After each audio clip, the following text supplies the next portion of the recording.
Um, hey everyone, welcome to the Raschkowan series webinar that we are hosting. I am Keith White. I'm the Executive Director of the National Council on Problem Gambling. I'm joined by Dr. Heather Wardle, who we'll introduce in a moment, but I also wanted to turn over to Dr. Jeff Derevensky, who is the creator of this Raschkowan series. And Jeff, we're so happy to be working with you in partnership to help host this webinar, but thank you for bringing us such amazing presenters over the past couple of years and for all your work in recruiting this distinguished series. Well, thanks, Keith, and welcome everyone. It's a great pleasure to work again with the National Council on Problem Gambling and presenting the Raschkowan series.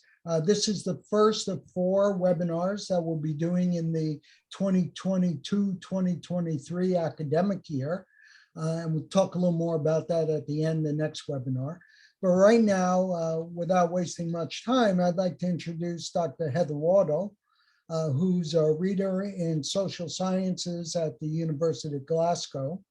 Her work is focused on exploring gambling policy and practice with a particular emphasis on youth. She's the principal investigator of the Emerging Adults Gambling Survey.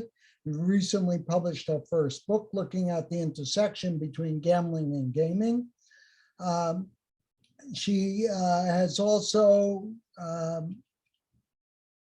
been the co-chair of the Lancet Public Health Commission on Gambling. She's a member of the World Health Organization panel on gambling and was deputy chair of the advisory board for safer gambling between 2015 and 2020.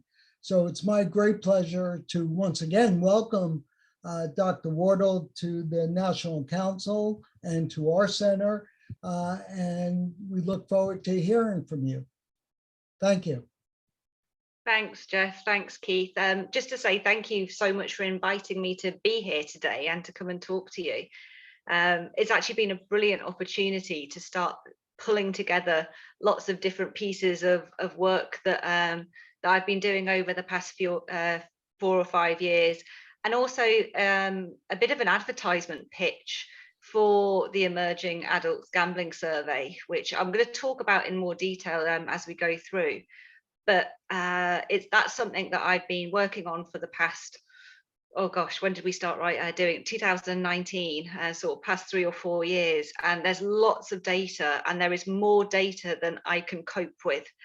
So it will be very soon going into the UK Data Archive, and it will be available for anybody who wants to use it. So I'm really hoping that actually people on this call might see, they'll get a bit of information about the study. They might see some of the stuff that I've done and think, oh, actually, maybe we can use the data to explore this question, because it is an open resource for people to be able to take and to look at it. So thank you for the opportunity for giving me the platform to advertise it to people as well. Okay, so I've put together some slides to just take people through some different pieces of research, some of which are already published, some of which are new pieces of research that I'm sharing for the first time today, and then also to talk a bit more about the gaming gambling intersection. So let me just share my screen and I can talk us through it.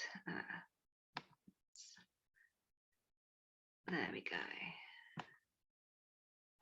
So as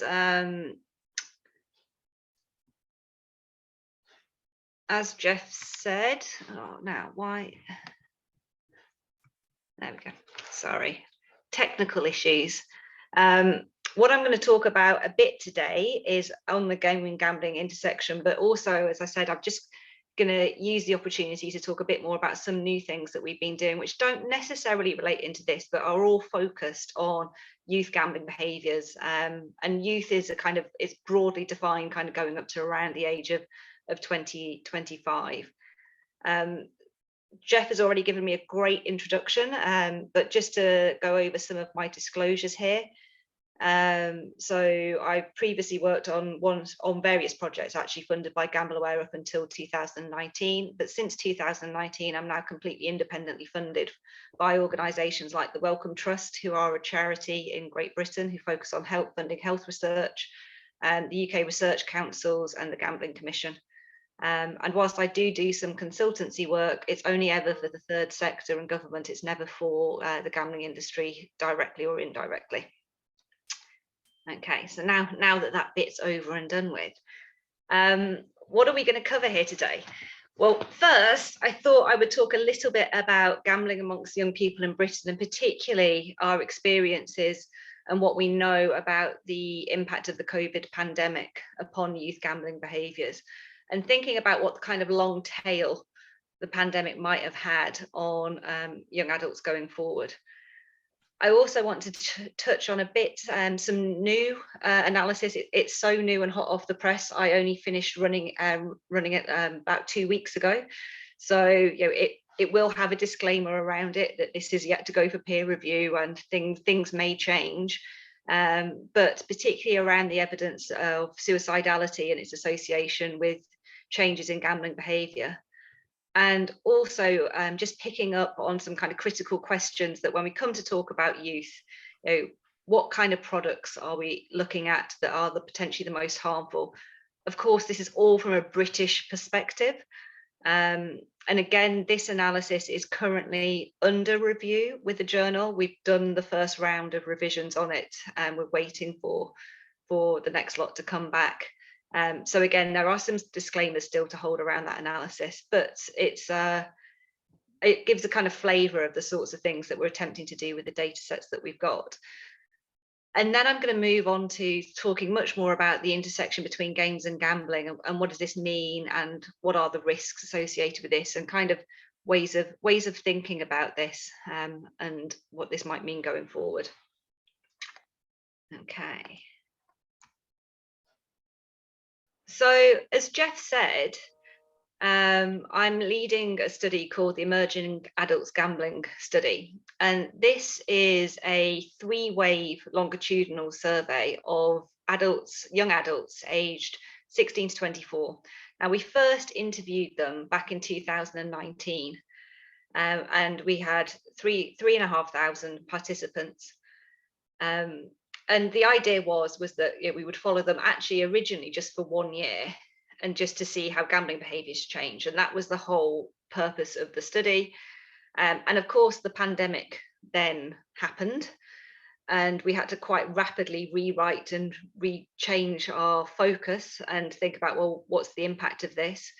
So we followed people on 1 year later, in August to September 2020, where we interviewed around 2,000 people. So you can see we've had quite a lot of drop off between waves, which is one thing to bear in mind.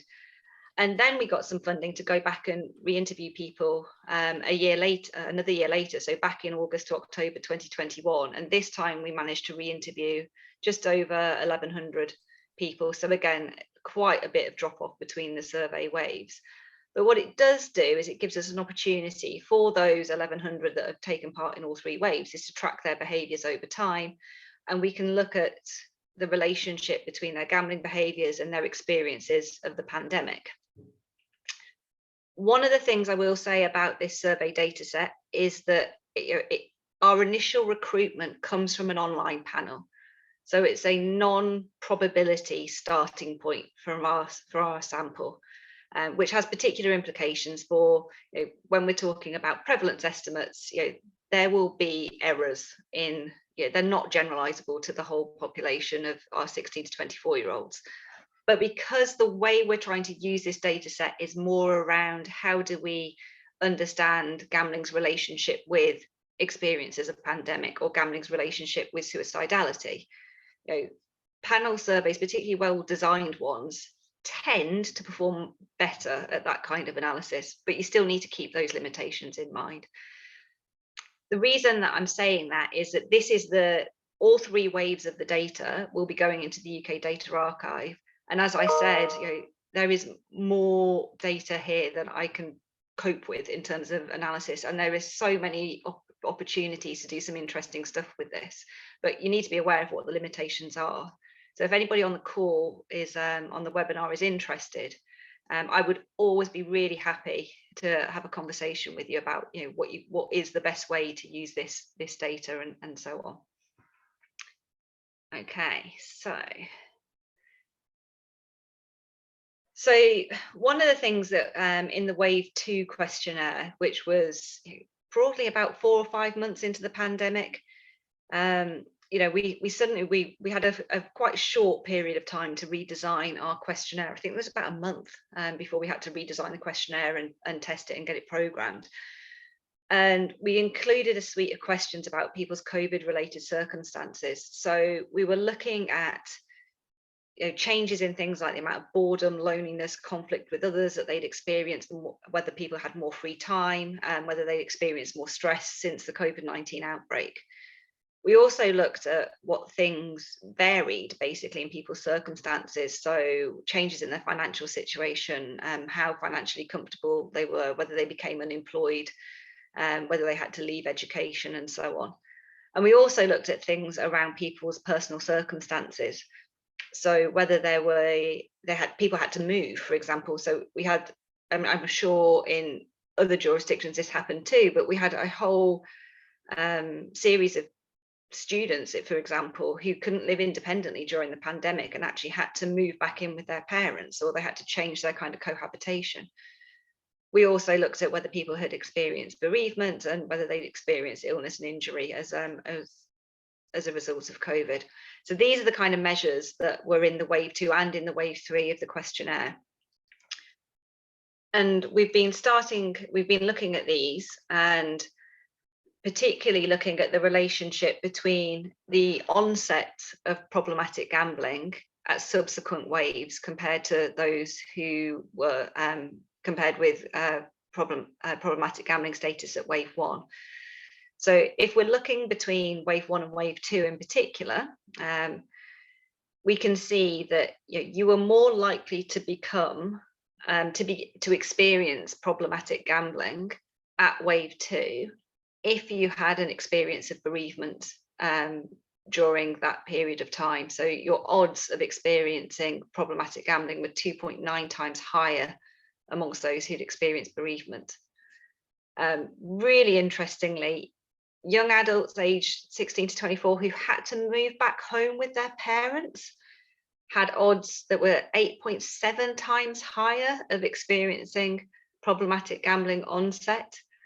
And I mean, there was potentially a whole range of explanations for this, but you can well imagine that is a very stressful period of time. People were thinking that they were moving independently. It's a disruption to the kind of the normal life transitions that people might expect. But there is something very fundamental about these kind of transitions of actually moving back into the family household that was associated with onset of problematic gambling for some people.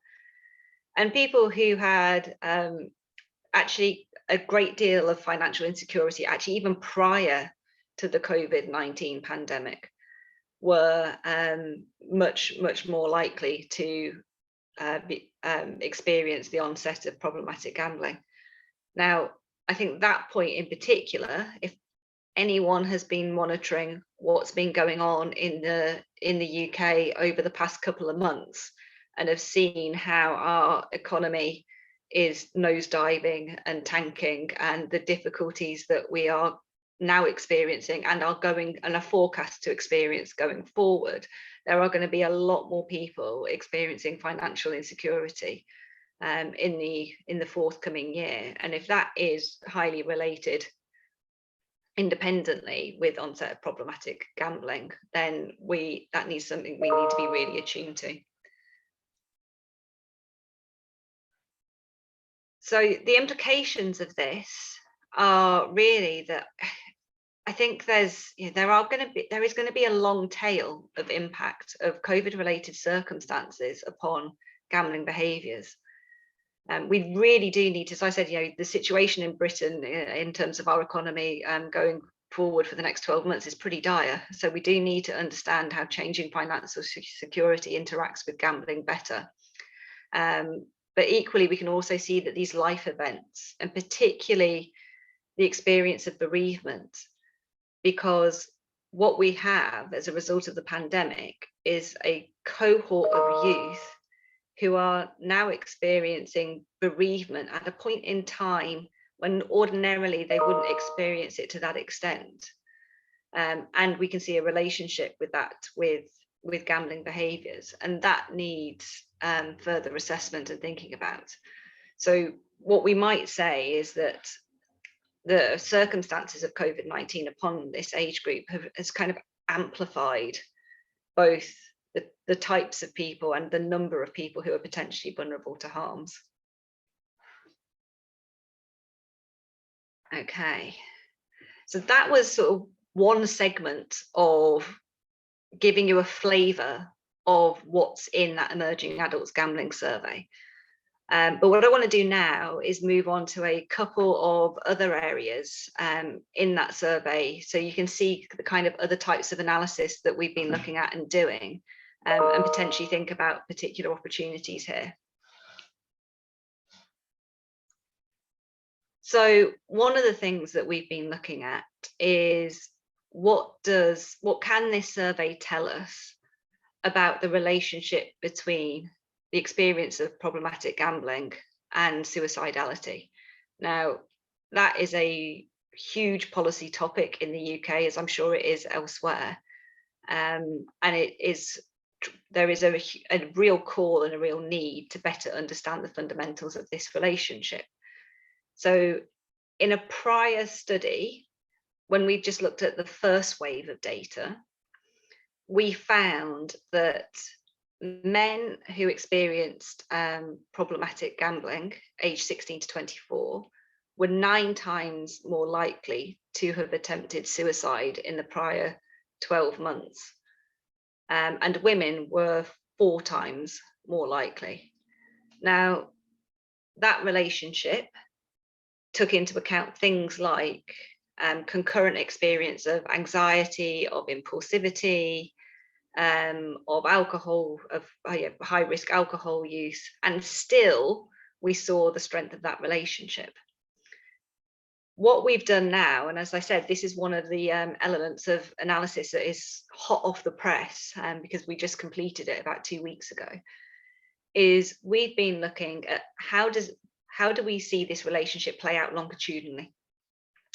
So one of the things that we've done is looked at people's PGSI scores in wave 1 and wave 2 and looked at how they've changed. And we've categorized people by whether their scores have increased by a factor of a score of 1 or 2 or 3 or more, or decreased by the same amount. And then we've taken as our outcome variable whether people have subsequently at wave 2 reported attempting suicide. And what we can see when we look at this across time is that the odds of attempting suicide at wave 2 are 5.95 times higher amongst those people whose problem gambling severity index score increased by 3 or more. And you can see from this chart that, first of all, the other categories, there's very little difference. It's really that increase, and that big increase in your problematic gambling severity score where you see the relationship. And what is really notable about this is that one of the strongest predictors of subsequent suicide attempts is a prior suicide attempt. And we can see on this particular chart that prior suicide attempt, the odds of a prior suicide attempt on subsequent suicide attempts were 6.28, which isn't dissimilar to the strength of the odds that we see for the increase in problematic gambling severity score.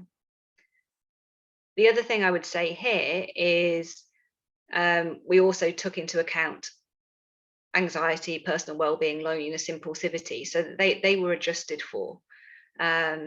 So there is, quite clearly a risk of somebody who's experiencing increasing gambling difficulties, having an increased risk and a high increased risk for suicidality. Now, this is something that I'll be going to speak with the UK government about in about a month or so. And certainly our Department of Health and Social Care in the UK is really critically considering the extent to which gambling ought to be considered a risk factor for suicidality, and then considered within the full nexus of suicide prevention strategies as well. So, as I say, this evidence is very new, so it needs to be fully tested and peer reviewed. But at the moment, they're the basic findings that we're seeing. The other thing that we've been really looking at is trying to kind of pull apart some of these knotty, thorny questions around, can we find that certain forms of engagement in activity actually predict subsequent problematic gambling severity? And what do those relationships look like? And are there certain products, essentially the question is are there certain products that are more harmful than others for this age group? Now, I have to confess, this has been a really difficult question to try and unpick with the data sets that we've got, not least because we started off with 3,500 young people. By wave 2 it was 2,000, by wave 1 it's pretty much 1,000. So it reduces our ability to be able to look at this in real detail. But also it's just really complicated because we have 17 or 18 different forms of gambling that we're asking about, and gamblers take part in lots of things, and you're trying to model, can you strip out the extent to which it is the kind of gambling intensity versus the particular product in this way? And the answer to this is being kind of yes and no, I would say. So in a really simple analysis, we were simply looking at, if you take part in these different 19 forms of activity in the past year, at wave 1, the first time we speak to you, is there then a relationship with what your problematic gambling severity score is going to be a year on? And what we didn't find was any particular evidence showing that if you took part in lotteries, if you took part in online casino, if you took part in electronic gaming machines at wave 1, that there was a relationship with your subsequent problematic gambling severity score. What I would say is not to overinterpret this, though, because it's a really blunt measure because of the lack of power, essentially, in some of our sample. We've had to define this as people doing this in the past year, and it kind of masks a broader range of behaviours. So what we then did was look at, well, what's the relationship between concurrent participation in activities and the concurrent experience of problematic gambling? And when you look at it this way, so you're not looking at it in a kind of a predictive way, you're looking at it as the kind of concurrent experience of these things. There we do find really particular patterns of an increased association. So, and the one that is probably of most interest right now is that of all the things that we looked at, it was young people who reported betting with skins. So taking skins from video games and betting with them on external websites actually had the strongest association of having an increased problematic gambling severity score at both waves 1 and wave 2. But actually really interesting is we looked at the interaction over time. So we wanted to see, did any of these associations become stronger or less strong over time? And the one that we saw becoming more strong over time was online casinos. So the impact of playing an online casino in wave 2 on your problematic gambling score was much higher than it was compared to wave 1. So we do see that this is a strengthening association for online casinos as well. Now, as I said, this is another one where the paper's under review. We're on our waiting for our second round of comments, I would say, on that paper. But again, this is just to kind of give you a flavour of the kinds of things that we've been trying to look and trying to tease out with this data set. Okay. So, and I think what that does, trying to look at which particular products might be more associated with harmful forms of gambling, it brings us quite neatly onto these more modern day controversies, and particularly around the intersections between games and gambling, and where we're seeing this kind of permeation of these different things. Now, a lot of what I'm going to say now is a kind of brief synopsis of the arguments that are contained within this book that was published last year, about a year ago, August 2021. This isn't a plug for anyone to buy the book, because it's open access. So if anybody wants to go and read it, if you just Google it, it is completely free to download and to read. And that's thanks to my funders, who are the Wellcome Trust. So I'll just give you a quick, I'm sure that many of you on the webinar already know what I'm talking about when I'm talking about the gaming gambling intersection. And the poster child of that is loot boxes. And that's the one that we hear the most about. But actually it extends far beyond that, and it's changing all the time and changing so rapidly. But we're also seeing, obviously, social casino, which started the debate possibly about 10 years ago, fantasy sports, skin betting, which I've already mentioned, trading rooms, esports, microtransactions, and kind of the sort of symbolic and mimicry that we see between how gambling and gambling-like features are embedded into digital games going forward. So what is the argument here? What are we really thinking about? And what I was really interested to do was to take a step back and kind of think, well, how have we got to this point? We suddenly see a lot of potential intersection between games and gambling. And of course, we are worried about the impact of this. But why has this happened? Can we trace the processes that have occurred? And through that analysis, what we can see is that the games both reflect and refract societal norms.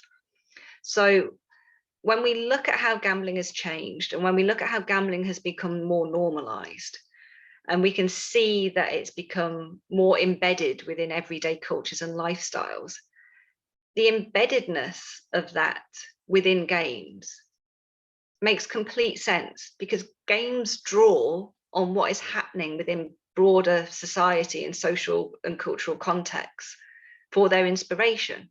So actually, there is an argument to say the increasing gambling mechanics, aside from clearly the gaming industry wanting to make money and it being a useful tool for them to make money, it also represents, it's part of this ongoing trend by which games reflect, but then also become an integral part of broader social and cultural processes. And I think the inclusion of these mechanics, particularly within games, it does broaden and deepen gambling's reach, and that's particularly so for youth.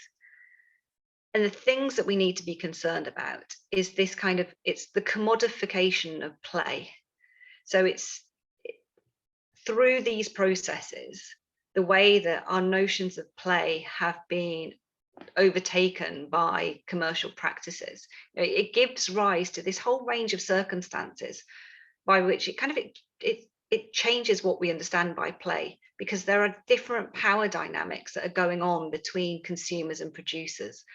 And these gambling-like mechanics offer opportunities for exploitation by those producers. And it's these kind of themes, these kinds of arguments that I was really interested in trying to unpack. And I'm going to just give you a little flavor of what I mean by some of this stuff. I'll also say I can see that there are some questions in the Q&A, and I'm going to make sure that I leave plenty of time to come back for those. And if other people do have other questions as well, we'll definitely have an opportunity to do that.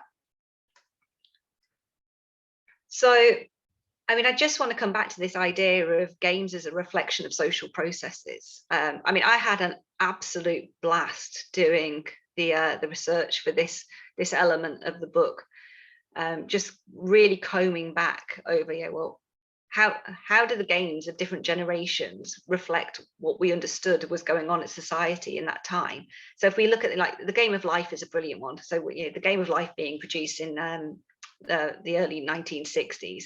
And when you look at the Game of Life, it is all about what does it mean to have a productive life? Well, it means to get married, it means to have children, it means to have a job, it means to have a house.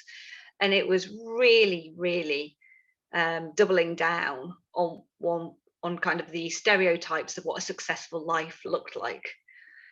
You can also see, I mean, with Monopoly as well, that was the epitome of the kind of capitalist instinct in terms of how you compete and how you generate profit. But even going back to Georgian and Victorian board games, there were some really interesting aspects there, where at a time where gambling was considered a vice, a sin, you had a whole range of kind of lifestyle board games where you could land on different characters, and if you landed on the gambler, that was always a negative thing, or it was always a bad thing. That was always sinful. And again, just, I mean, here Lara Croft, Lara Croft is the epitome of the mid 1990s sort of female empowerment, but slightly ladette culture. And so she was a protagonist of the age, and she was informed by the kind of viewpoints that we had of women and girls during that point of time. So that games have always reflected what's going on around them. And when you trace that forward, you can see that actually, as gambling has become more mainstream, so as we saw the poker boom of the late 90s and early 2000s, that inevitably led to people thinking about, well, what other kinds of gambling type games can we try to commoditize here? So, a straight line into social casino, then obviously, fantasy games and so on. So the increasing intersection between gaming and gambling is an ongoing product of these processes. Now, what that means, though, however, is both with the digital turn, both in games and in gambling, is that our play has become much more commoditized, and that opens us up to potential, as I said, asymmetries of power between who's the user and who's the producer. And that hasn't always been the way. When you're playing a board game, you're playing it with your friends and family in a kind of closed network.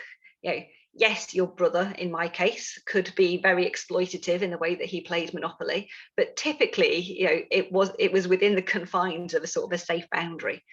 Now, where it's commoditized to the way, then we have global corporations who are leading these things.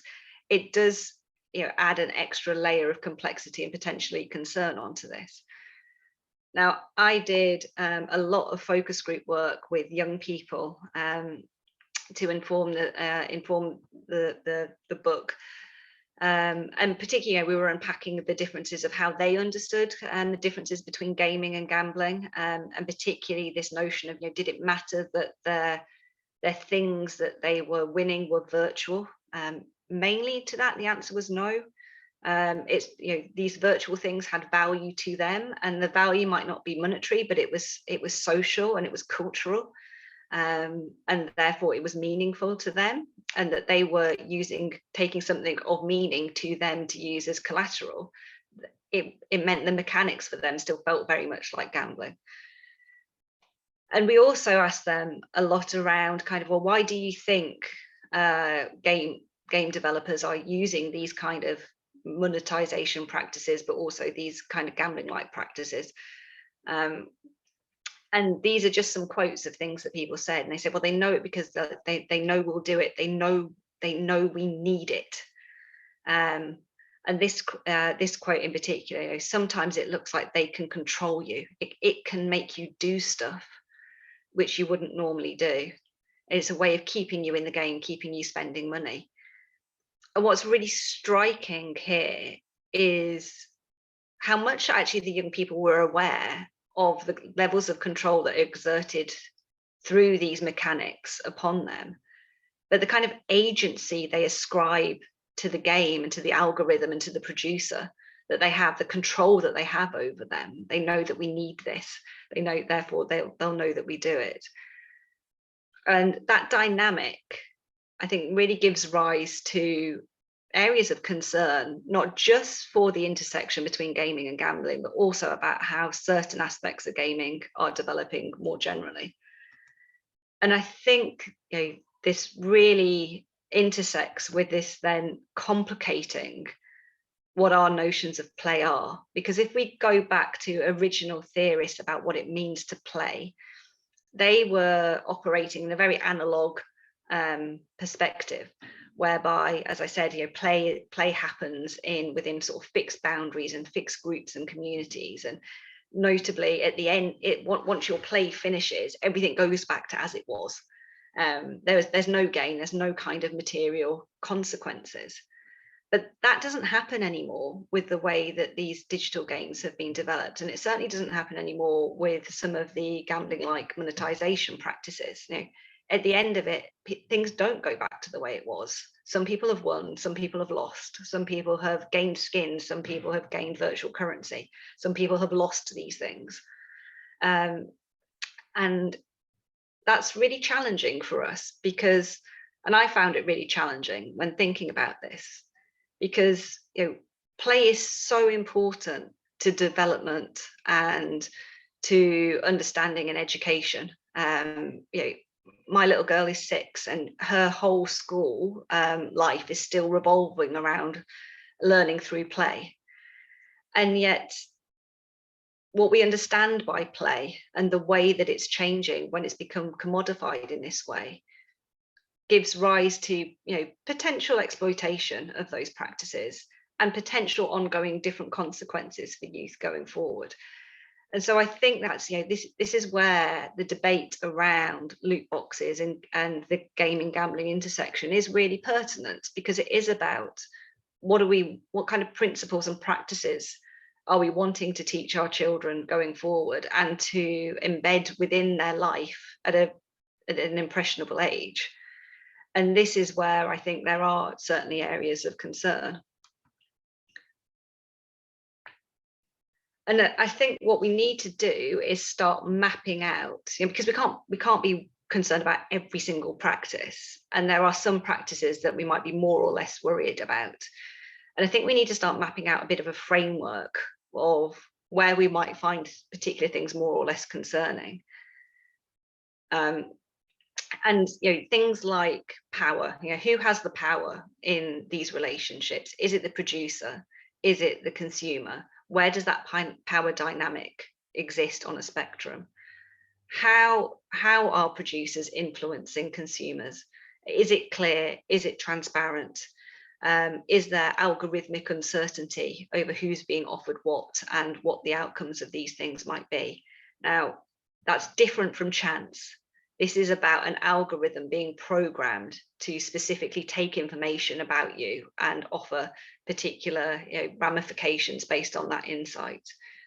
And then, you know, quite clearly thinking about the impact of this. So the impact may be, in some cases, more tangible. In some cases, it may be more around, you know, just the kind of the normalization of practices. And those different levels of impact have different levels of consequences, and therefore, you know, suggest there might be different ways that we might think about the types of regulations or recommendations we put in place to address them.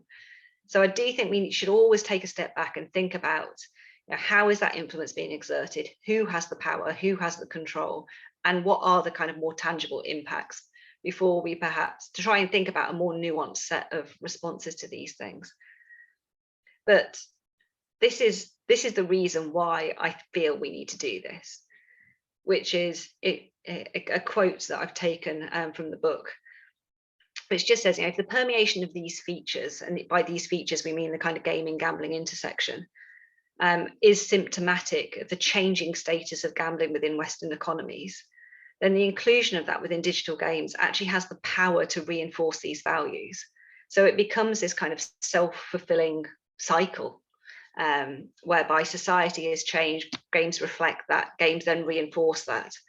And we need to think about where we stand on that position going forward.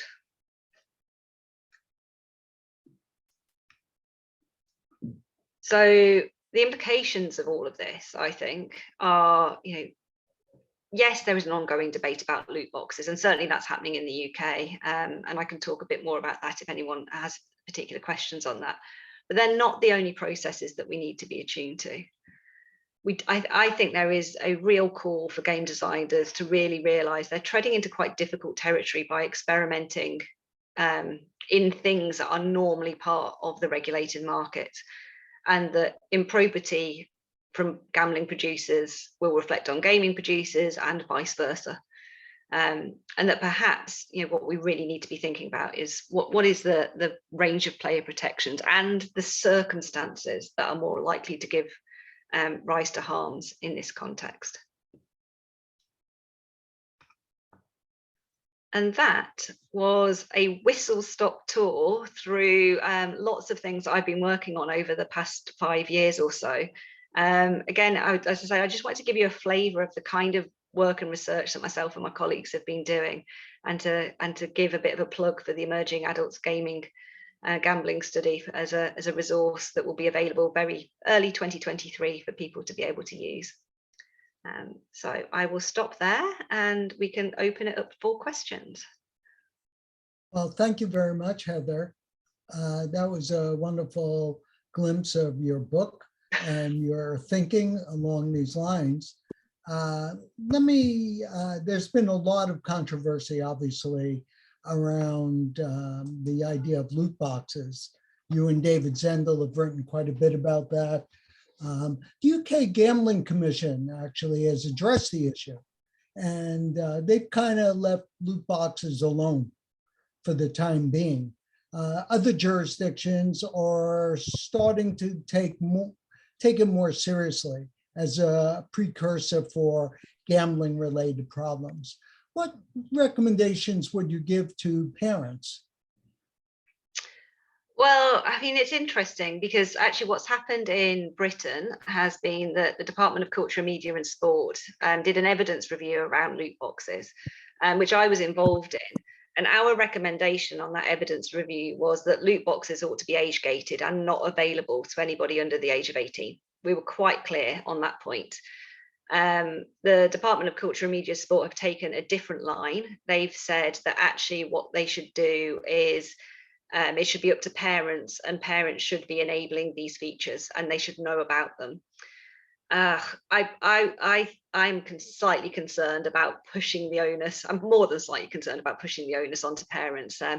Given anyone who's got a child who is playing games knows how difficult it is to monitor what games they're playing, where they are, and with whom all the time. And it just feels to me like a way out of actually taking a difficult decision. So from a kind of government perspective, I would very much like to see more actual action on this. But from a parent perspective, I think it's trying to learn more about what are in the games that your kids are playing. What are these features? And I have to say, I have a massive amount of sympathy for parents, because I can barely keep up with what my 6-year-old is doing, let alone what my 10-year-old, 11, 12-year-old might be doing, and the plethora of games they're playing. I think it requires quite a lot of energy and insight. And that's why I would like to actually see a more governmental and standardized response, rather than putting things onto hard-pressed parents who are quite often scrabbling for time as it is. Yeah, and the industry, I think, took that as a signal that, that they took the lack of, the Gambling Commission's remit on loot boxes as a signal that no regulation is necessary or possible. That since it's not arguably legally gambling, therefore we can do anything we want without any restraint whatsoever. And that's the path they've pursued in spite of significant legal consequences. And I still don't see any sign they're going to change. No, certainly in the UK, now that this review on loot boxes, and I can see somebody has just written into the chat box here, what's a loot box? So a loot box is essentially you play it within a video game, and at some point within the video game, you have a chance to open this digital chest, and within that digital chest, there is going to be some kind of prize, but you don't know what it's going to be, and you can pay to open it, or you can use your virtual currency and points. And because it's random, it looks very much like gambling. So I hope that helps explain for those who were uncertain. But yeah, I mean, in the UK, nothing's going to happen now. You know, the DCMS line, that's our government department. I mean, the idea of the British government doing very much at the moment, in any case, is a slightly separate conversation. But the government department, yeah, they've very much gone down the self-regulatory approach for this. So I don't think we'll be taking action in the future particularly much. So given, Heather, I mean, we've certainly tried to work with game manufacturers as well, and they make the same argument you said. If you as a parent are concerned, then monitor your child's behavior. Interestingly enough, that's what the gambling industry did 20 years ago. Yeah. And so given your interest in policy, and there are quite a few number of researchers and clinicians and parents here, what can we do to advocate for stronger government regulation? I mean, I think there's two angles into this. One is continuing to produce evidence that can, you know, show why the status quo is not functioning, and so that's certainly one angle on this. And then I think it's continuing advocacy. So, you know, again, you know, we see this in gambling. You know, where responsibility for the harms generated by gambling is the onus is pushed onto the individual. It's never onto the producer. And the more that we can shed light on the fact that we have powerful corporations who are using a wealth of data and insight that they have on people to target particular products at particular groups, and who are making products in a particular way that could be harmful for some. And the more that we can push back and say, you have to consider the role of the producer in the generation of harms, the better. We have to move away from this. It's the individual's responsibility. Now, of course, in some cases, then, you know, I'm not saying that it's never, you know, we should say it's never the individual's responsibility, but we really, really have to focus on the role of the producer in this system and start to evidence that. Well, thank you. There are a number of questions in the chat box. If you like, I can certainly read those. We will be mounting this recording so parents and researchers and clinicians can also look at this via YouTube on the NCPG website. One of the questions was in your research on the relationship between suicide attempts, suicide ideology, you talked about the odds ratios, but what were the numbers? I mean, how many youth in that group actually reported having made serious suicide attempts? Yeah, okay. So I will try to remember the numbers off the top of my head. And if I get them wrong, if the person, I think someone just posted my email in the chat. So do email me and I will come back to you with the correct figures.